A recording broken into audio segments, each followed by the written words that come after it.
젊은 사람도 그렇지만요. 특별히 나이 드신 분은 단백질 필요하거든요. 산양류 단백질 좋은 거 아시죠? 특별히 서울대학교 김형국 박사가 연구 개발한 건데요. 조선제약에서 내놨습니다. 최고급 산양류인데요. 이봉규 TV 구독자님들께 50% 파격 할인합니다. 080-710-5555로 전화하시고요. 저는 이렇게 엄선해서 애국기업 그리고 좋은 제품만 여러분들께 소개해 드립니다. 아유 좋습니다. 네, 여러분 안녕하십니까. 오늘도 부산의 사하갑 김소정 변호사 연결합니다. 안녕하세요. 네, 안녕하세요. 네, 부산 사하갑을 책임지고 있는 김소정 변호사입니다. 네. 오늘은 어떤 얘기 해주시나요? 요즘 전세 사기가 너무 많이 터지고 있고, 지금 뭐 심각하죠. 네. 저희 사무실로도 이 전세 사기 관련해서 문의가 상당히 많으시고, 아, 실제로 지금 소송 중인 분도 진짜 많으시고, 최근에. 부산도 그렇군요. 네, 부산도 엄청나게 지금 계속 터지고 있어요, 전세 사기가. 아이고, 야, 큰일 났네, 이거. 그 첫 번째 사진 네, 띄워주시면, 네, 구리에도 지금 전세 사기가 터졌고, 네. 피해액이 수백억대. 아이고, 야, 큰일 그리고 났네. 그 다음 사진 띄워주시면, 네. 또 20대 부산 청년도 당했다.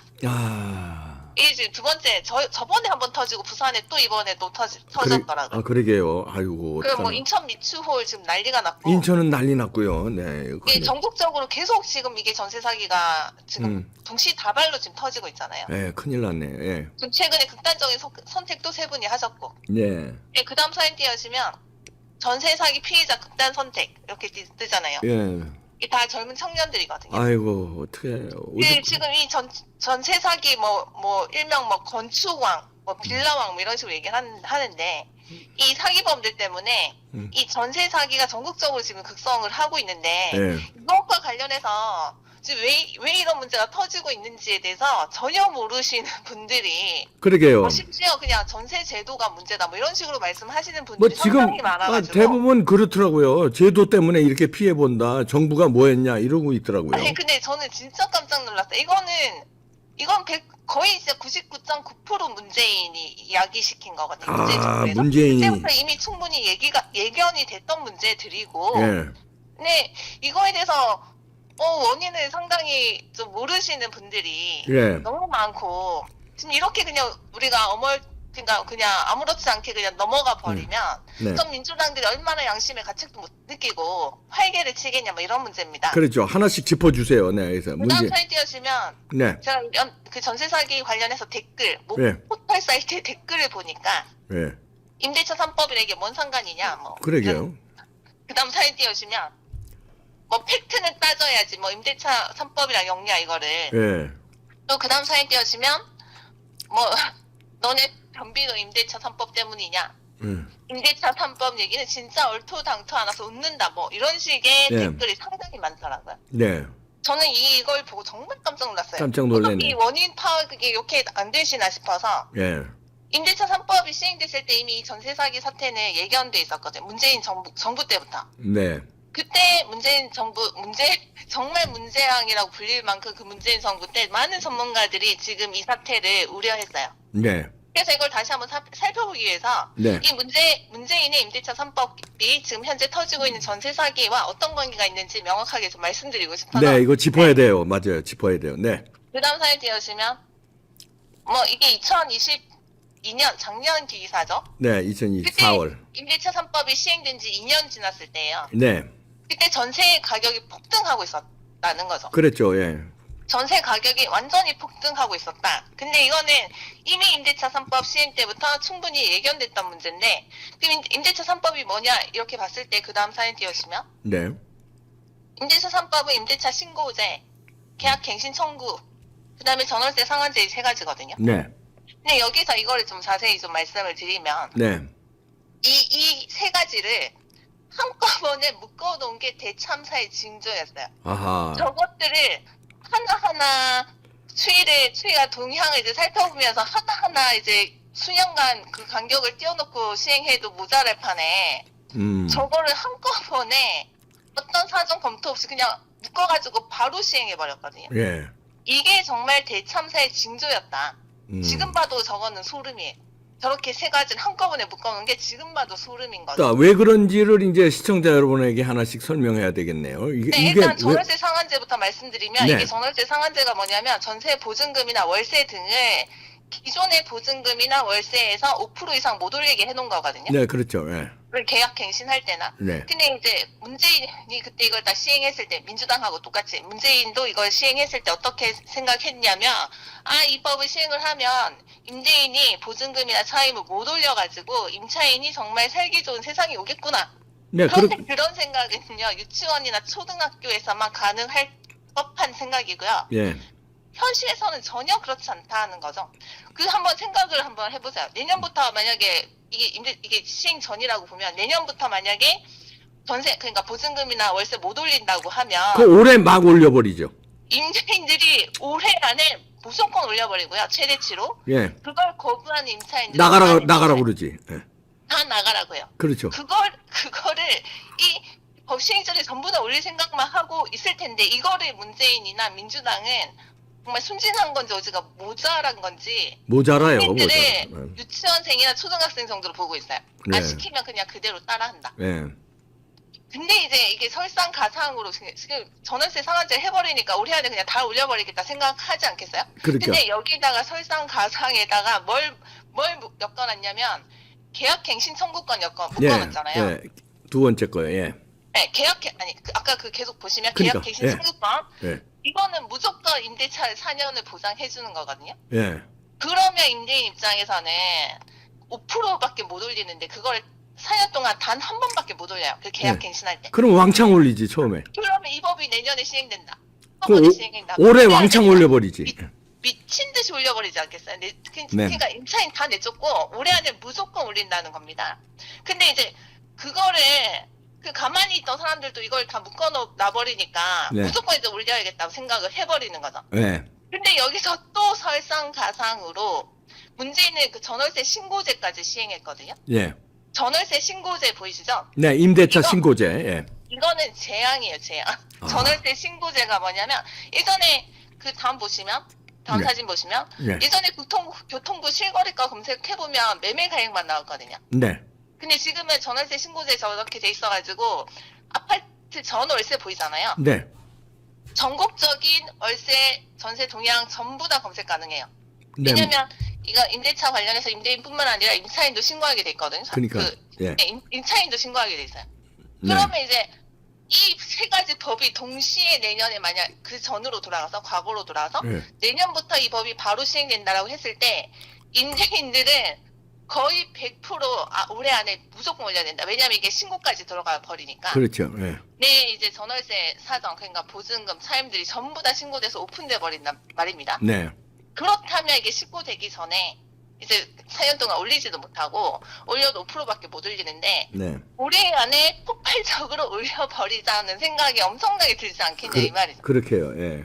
실제로 그렇게 됐어요. 근데 예전에 저희가 공부를 해보면 사람들 그 어떤 성품에 대해서 뭐 순자라는 사람이 성악설을 주장했잖아요. 네.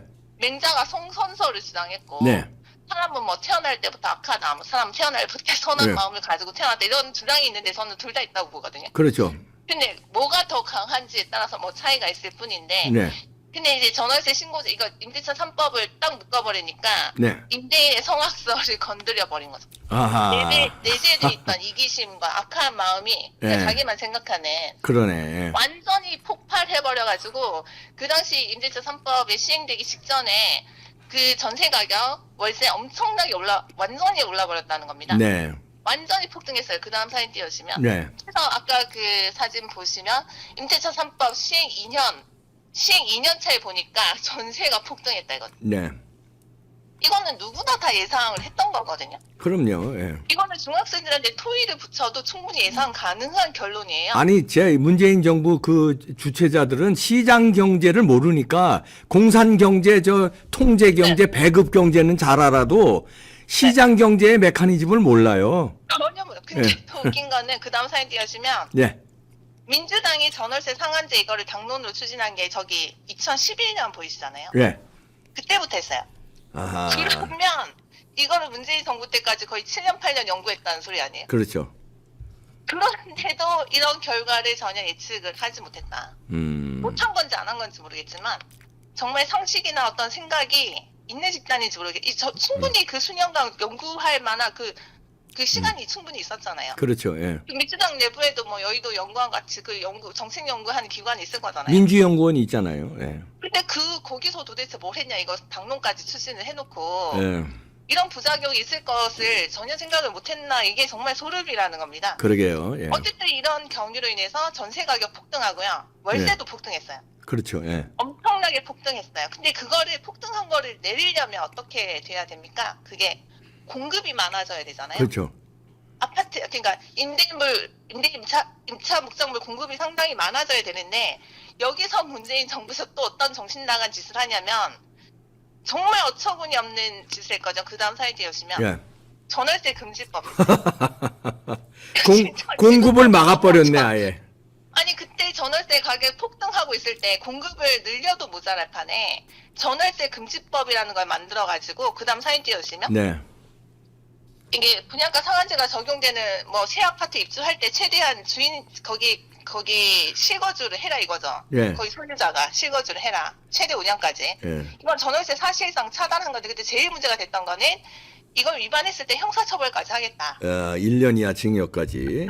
예. 그때 이거 제가 방송에서 그때 한번 언급해드렸는데, 네. 그때 상당히 그 방송을 많이 보시고 정말 그때 맘 카페에서 난리가 났거든요. 전월세 네. 하면 우리 징역 가냐 이러면서.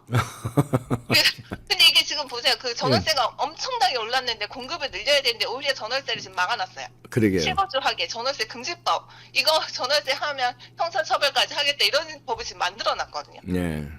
그러다 보니까 이제 전세값 월세가 폭등한 거는 정말 끝이 없었다 그때는. 네. 근데 이 전월세 금지법 형사처벌 이것 때문에 너무 반발이 심해서 그때 폐지가 되긴 했는데, 어쨌든 이것 때문에 임대 그 부동산 공급이 더 없어졌다. 그렇죠. 예. 그러면 이제 하늘을 찌르는 상태가 됐다. 근데 정말 이거 민주당이 정말 이 일련의 이 과정을 보시면 정말 이해할 수가 없잖아요. 어떻게 이런 식으로 정책을 짤 수가 있는지. 그래서 결국엔 어떻게 됐냐면 전세 가격이 네. 아파트 매매 가격하고 비슷해졌고요. 그렇게 됐어요. 오히려 심지어- 매매 가격보다 올라간 데도 있어요. 심지어 전세 가격이 매매 가격보다 더 올라갔어요. 이것들 그러니까, 예. 이때 이제 이 사기꾼들이 시장에 이제 활개를 칠 준비를 하게 됩니다. 왜냐면 전세 가격이 아파트 가격 시세랑 비슷하니까 내가 자본이 없어도 예. 아파트 살 수 있잖아요. 그러니까. 그리고 전세 내놓으면 되잖아요. 예. 내가 무일푼이어도. 그러니까 계약금만 있으면 되는 거예요. 계약금. 계약금. 그래서 나중에 전세 보증금 봐서 다 내버리면 끝이에요. 그렇지. 예. 이것을 무자본 갭 투자라고 하거든요. 자본이 네. 하나도 없이 갭 투자를 하는 거죠. 네. 이런 식으로 지금 건축학 빌라왕 같은 사기꾼들이 설치게 됐다. 사기왕이죠, 사기왕. 건축왕이 아니라. 예. 내 돈 하나도 없이, 내가 돈 한 푼도 없이 집을 살 수가 있게 됐다는 거예요. 전세 보증금 받고. 그러니까 그 보증금 받은 걸로 또 다른 빌라 사고 또 다른 빌라 사고 다른 빌라 사고 이렇게 새끼를 치는 겁니다. 그렇죠. 그 건축학 빌라왕들이 이런 식으로 활개를 치게 된 거예요. 그 다음 사이트에 오시면 예. 매매 가격과 똑같은 전세값, 이때 그때 난리가 났었죠. 예, 깡통 전세죠. 예. 깡통 전세 해가지고 이때 사기꾼들이 이 전세 시장으로 몰려들었다. 회기를 치기 위해서 몰려들었다. 네. 그때 이제 문제는 그때 중개업자들을 하고 이제 같이 짰을 거예요. 바지 사장 하나 내세워가지고. 그렇죠. 또 예. 여기 싹쓸이 하자. 네, 그런 게 나오더라고요. 네. 보증금 높으니까. 네. 근데 문제는 지금 전 세계가 금리가 인상이 되니까 부동산 가격이 지금 폭락하고 있잖아요. 네. 근데 그렇다면 부동산 매매 가격은 떨어지고 있고 전세값은 전세 그대로. 보증금은 엄청나게 높고, 네. 이 사태가 지금 다 터지고 있는 거란 말입니다. 네. 그 임대인들은 전세 보증금을 내줄 돈이 없어요. 왜냐하면 부동산 가격이 폭락해가지고 집을 팔아도 못 줘요. 그렇죠. 왜냐하면 자기 자본도 없는 상태에서 다 이제 완전히 이 부동산을 다 매수를 해버리는 거니까. 네. 어쨌든 이 전세 피해자들만, 임차인들만 엄청나게 피해를 지금 입게 되는 상황이 터진 거고. 거기다가 보통 집 살 때 네. 대출 끼고 사거든요. 대출 끼고 사죠. 대출 끼고 대출 샀는데 금리도 그다음에 엄청나게 전세금 받았는데 매매가는 내려가니까 집 팔아도 대출 갚고 나면 전세값을 줄 수가 없는 거예요. 그 경매 들어가고 그러면 이제 경매 들어가고. 전세 들어간 사람은 완전 빈털터리로 내앉아야 되는 거예요. 그쵸? 그러니까 자살하는 겁니다. 그래서 이 일련의 과정이 보면 정말 임대차 3법 저거 3개를 한꺼번에 묶어놓은 정말 소름 끼치는 저 정책으로 인해서 그러게요. 지금 일련의 과정이 다 지금 펼쳐지고 있는 건데 지금 시간이 없어서 이 정도로 말씀드리지만 네. 또 세부적으로 파고 들어갈 게 상당히 많아요. 그러게요. 근데 문재인은 그 다음 사연 띄워주시면 네.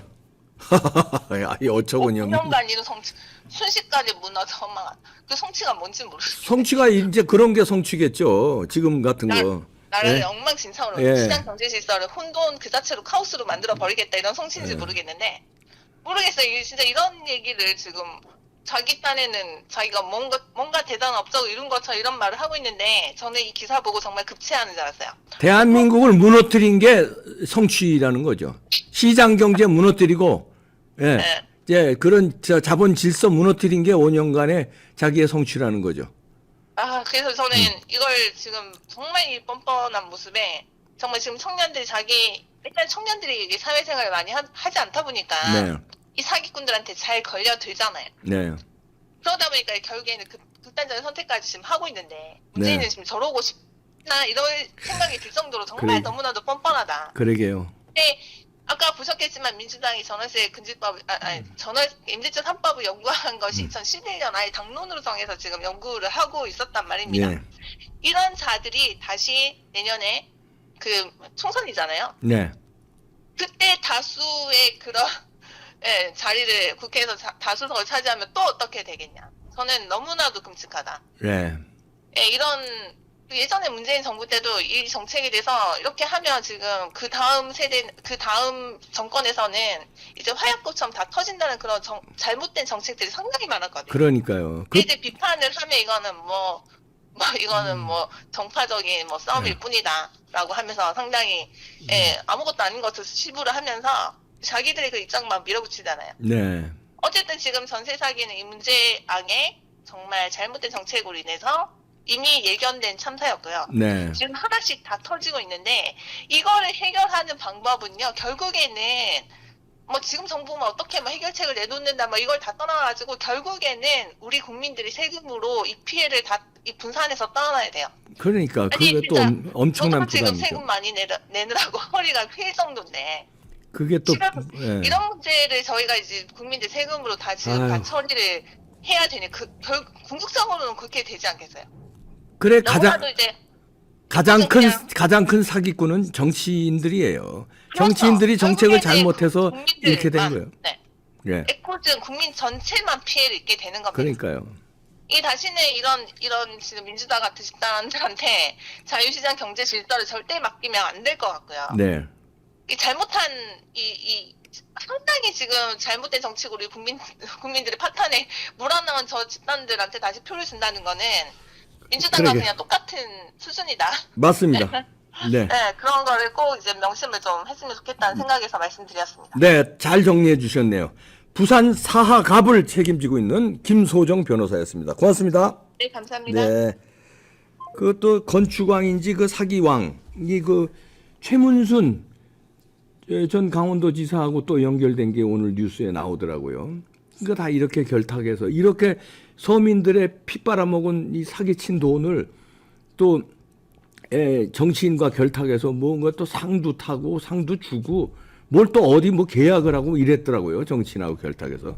그러니까 이 사기꾼들은 이 문재인도 그렇지만 시장 경제의 일생을 적응해 본 적이 없어요. 그러니까 운동권으로 으쌰으쌰 하다가 시민단체에서 남 피 빨아먹는 것만 했지 정상적으로 사업을 하거나 무슨 대기업이든지 중소기업이든지 열심히 일해서 성공해 본 적이 없고 그냥 시장 경제가 아니라 어떻게 그냥 사회주의, 공산주의 아니면 노동부 이러면서 땡깡 부려가지고선 한 사람들이기 때문에 이런 정책 하는데 너무 모르죠. 그러니까 이 후유증은 설거지는 국민들이 또 다 해야 됩니다. 피해는 국민들이 다 보고요. 이거 이참에 단죄를 해야 돼. 이것뿐입니까? 지금 한전도 그렇고요, 공기업도 그렇고요, 국가 부채도 그렇고요. 쑥대밭을 5년 동안에 만들어놨어요. 그래도 뻔뻔스럽게 저렇게 5년 동안에 성취 저러고 웃으면서 수염 기르고 문재인의 가증스러운 사악한 얼굴을 보니까 진짜 역겹네요. 네. 네, 마치겠습니다.